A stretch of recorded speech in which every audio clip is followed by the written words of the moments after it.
Se entrevista a la licenciada Clara Donoso, a la magíster Clara Donoso, que tiene 30 años de bailarina, de trayectoria, 17 años en su escuela de danza Clara Donoso y 18 años como docente de la Universidad de Cuenca, de la Facultad de Artes Escénicas.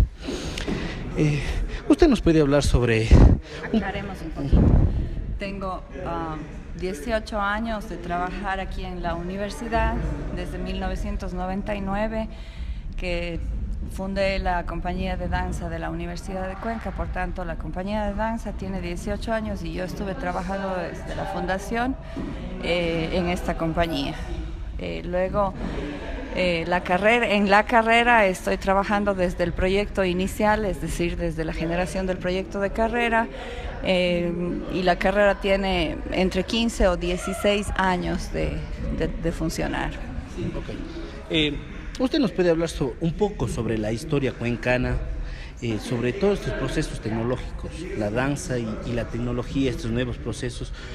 ¿Cómo se ha introducido en sí? Si ha habido ya un trabajo establecido aquí, tanto de los creadores como directores de la danza. Bien, la tecnología empieza a funcionar de mano de la danza con Mikhail Baryshnikov en los Estados Unidos, en una obra en la que él se coloca en su cuerpo sensores que marcarán un poco los latidos de su corazón y que serán amplificados. Por tanto, el sonido o el paisaje sonoro se iría detectando y se iría escuchando en el público de acuerdo al nivel de cansancio y de agotamiento que él vaya teniendo en escena. Entonces es de lo que yo primero conozco en los años 80. Luego Merce Cunningham en los años 90 incluye también el uso de la tecnología con videos y también con sensores que en este caso, más que generen sonido, generan como proyecciones audiovisuales de la energía corporal de sí mismo, de Merce. En Cuenca, pues obviamente desde los años 2000 empieza a implementarse el tema de la tecnología, al menos aquí en la Facultad de Artes. Recuerdo que en el año 2000, cuando yo trabajaba el proyecto, había una sola computadora tanto para profesores como para estudiantes, y ahí medio que se trabajaban los currículums, las partes académicas, etcétera. En cuanto a obras en las que se haya incluido el tema audiovisual, yo recuerdo, por ejemplo, Global Escénica Inc., que tiene como título real G2, la obra que la estrené en el 2004. Esta obra habla sobre los efectos de la globalización en el mundo y un poco el mensaje que yo trataba de transmitir al público en aquel entonces era que los tercermundistas o latinoamericanos también podríamos incluir todos los conocimientos que nos vienen desde el centro de la globalización, que es Europa y Norteamérica actualmente. Todos estos conocimientos podrían ser nuestros, nos podemos apropiar del conocimiento para generar nuestra propia manifestación artística y la transmisión de nuestra propia cultura, para no hablar de únicamente ser globalizados, sino que a partir de ser globalizados nosotros también globalizamos al mundo con la transmisión de nuestra propia cultura. En esta obra se utilizaron algunos elementos tecnológicos. Primero, la iluminación ya estaba basada en un sistema computarizado que marcaba en momentos precisos el cambio de ambientes de iluminación en las diferentes escenas de la obra. Segundo, se utilizó también el video por medio del cual tratábamos de globalizar todo el teatro, es decir, teníamos 5 pantallas en el Teatro Sucre y en estas pantallas estaban distribuidas 2 en los laterales de la platea derecha y 2 en los laterales de la platea izquierda, es decir, estaban rodeándole al público y había una pantalla que estaba en el escenario. ahí están las 5 pantallas. En un momento habían, por ejemplo, ojos de alguien que observaba al público directamente y que observaba la obra, y estos eran como proyectados por video en momentos específicos de la obra.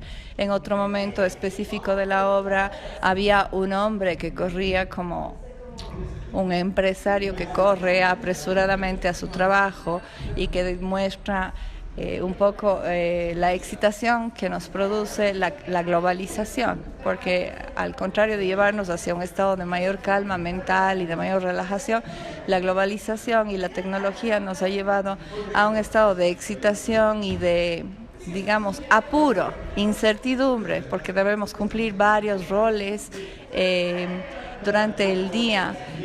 Y esto de estar en el internet y sacar mayor conocimiento del internet y de además producir nuestro conocimiento y además dar clases y además generar obras, en el caso de los artistas nos lleva a una agitación nerviosa bastante fuerte, a una agitación cerebral bastante fuerte. Hacíamos la relación con un ejecutivo, con el hombre del maletín de aquel entonces en la asamblea, con todos los que tenemos que correr en el día a día para cumplir con todas las tareas que el trabajo y la vida cotidiana además nos impone. ¿El video fue grabado, pregrabado antes o era en vivo? Sí, era una filmación en vivo tras cámaras, digamos, donde pasaba ese momento. No. Era el video fue producido y editado previamente. Y en un minuto específico de la obra tenía que correr tanto el de los ojos como el de este hombre que corría por las 5 pantallas, corría por la una, se pasaba a la otra, se pasaba a la otra y se pasaba a la otra, entonces daba una sensación de que está corriendo alrededor del teatro, pero en pantallas. También usamos cámaras, la proyección de videos en cuanto al mensaje en sí, de cambiar los valores, es decir, podemos seguir valiéndonos de la tecnología, pero simbólicamente nosotros hacíamos un cambio de valores, por decir, había fuerzas importantes que mueven al mundo como la ONU, y se proyectaba la ONU, pero la imagen era destrozada como cristales que se rompen, y en vez de la ONU aparecían las montañas del Cajas que te pueden dar mayor paz y un mayor desarrollo humano y no tecnológico.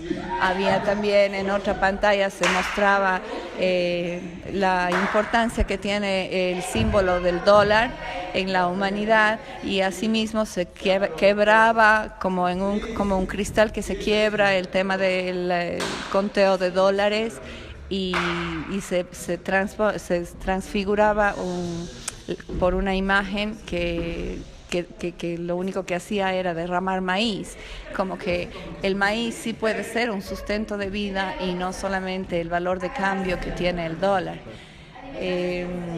Había otra pantalla que mostraba el ejército de la ONU que interviene supuestamente para pacificar las guerras internacionales o las guerras casi mundiales, y en vez de pacificar lo que hace es fortalecer la guerra. Y el ejército de Estados Unidos, etcétera, con sus acciones militares y bélicas devastadoras, y esta pantalla también era quebrada, y en vez de eso aparecía, por ejemplo, el símbolo de nuestro cóndor, que vuela alto, que tiene gran poder, pero que no devasta ni al ser humano ni a la naturaleza. Y así por el estilo fuimos introduciendo la tecnología. También habían elementos de luz de láser que iban formando imágenes o figuras a la par que las bailarinas iban bailando, ¿no?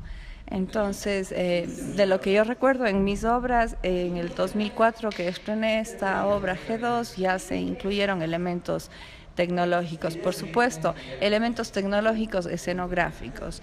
No precisamente esta transmisión en vivo de lo que podría pasar conjuntamente o paralelamente en otro lugar.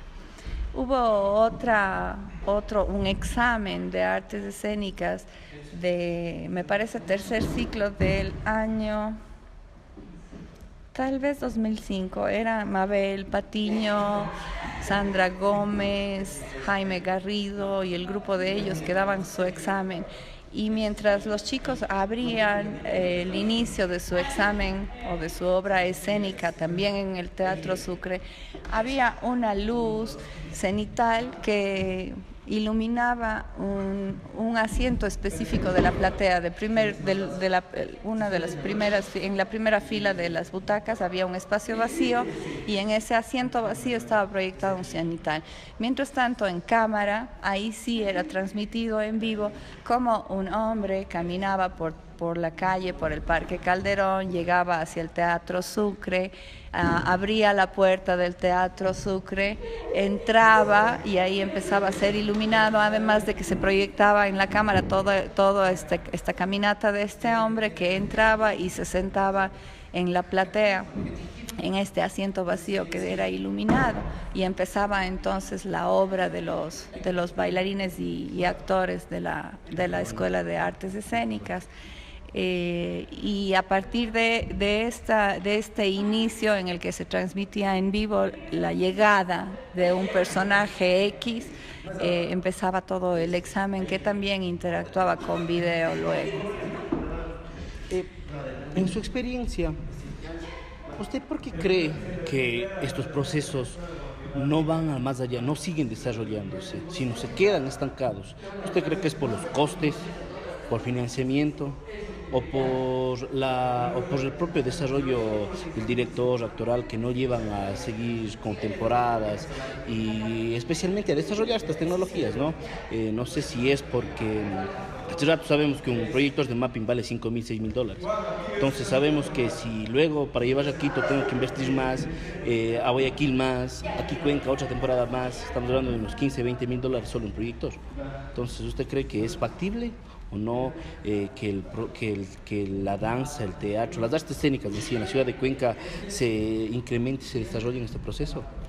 Bueno, yo pienso que primero no contamos con gran cantidad de capital para invertir en nuestras obras y esa es una realidad, pero si no contamos con una gran cantidad de capital también es por una especie de falta de gestión, porque puede ser que haya muchos directores que quieran hacerlo pero que no gestionen los auspicios necesarios para contar con el capital necesario. Por otro lado, tenemos mal entendida la idea del auspiciante. El auspiciante no nos está regalando nada. Lo que está haciendo es aportar con un rubro de capital o de dinero a cambio de que se le haga publicidad en los teatros y en las presentaciones que el grupo haga. Entonces, pienso que si se hiciera una mayor gestión, se lograría. Pero también pienso que no todos los directores estamos o están interesados en introducir la tecnología en una obra de teatro o de danza, porque no es una obligación, es cuestión de la necesidad de la obra, de la necesidad poética o estética de la obra. Entonces, yo no soy tan negativa respecto de que estamos imposibilitados de hacerlo, sino que tal vez hay intereses de algunos directores que van en otros caminos y no solamente en la inserción tecnológica en la escena. ¿También puede ser parte de miedos económicos? Yo pienso que puede ser parte de miedos económicos, pero sobre todo hay que romper el miedo y hacer gestión. Por otro lado, no es necesario comprar el Infocus, sino alquilarlo. Si alquilas un Infocus, entonces sabes que te cuesta $150 por función, tal vez puedes negociar para que si vas a hacer una temporada te cueste menos y puedes sacar de la taquilla los costos del alquiler del Infocus. Para finalizar, como conclusión, ¿usted piensa que el desarrollo tecnológico en estas artes escénicas va por buen camino? ¿O cree que nos hemos estancado en realidad? Puede ser por diferentes formas, ¿no? Por propios egoísmos, entre directores, entre intérpretes, o puede haber algunas diferentes manifestaciones. Bueno, yo no soy tan negativa respecto del uso de la tecnología. Por ejemplo, todas las academias ahora utilizan como escenografía lo virtual. Entonces se toman fotos, se hacen videos y en vez de gastar en materiales escenográficos como telones y elementos escenográficos, etcétera, utilizan simplemente un telón de fondo en el que se proyecta imágenes de video o fotos que ambientan el escenario. Yo sé que esto es incipiente si tomamos en cuenta cómo los japoneses y los chinos utilizan los elementos tecnológicos, como por decirte corazones que les entregan al público. Hay una obra japonesa, si no estoy mal, en la que te entregan al público corazones como de látex o de silicón, qué sé yo, y a medida de que el corazón es calentado por las manos del público, el corazón se va prendiendo y se hace como de un rojo incandescente. Entonces, mientras el bailarín está ejecutando una danza, se ve también como un elemento escénico más todas las luces de los corazones prendidos en la platea. También existen otros tipos de utilización de sensores en el cuerpo de bailarín, y con el calor del cuerpo de bailarín se van prendiendo elementos lumínicos en el piso o en el telón de fondo, y se van generando imágenes de acuerdo al movimiento que va ejecutando el bailarín. Esto de aquí, por ejemplo, la Facultad de Artes, de lo que yo he conversado con mis compañeros de Media Lab, pueden hacerlo. Lo que se necesita es generar un proyecto que tenga horas asignadas tanto a profesores del Media Lab o del laboratorio de tecnología de aquí, como al profesor y a los estudiantes, y desarrollar el proyecto. Es decir, no es imposible hacerlo. No es imposible hacerlo. Pienso que a veces lo que nos falta generalmente es gestionar, pero también estar interesados en utilizar la tecnología, porque, como te digo, no por utilizar tecnología la obra escénica es mejor.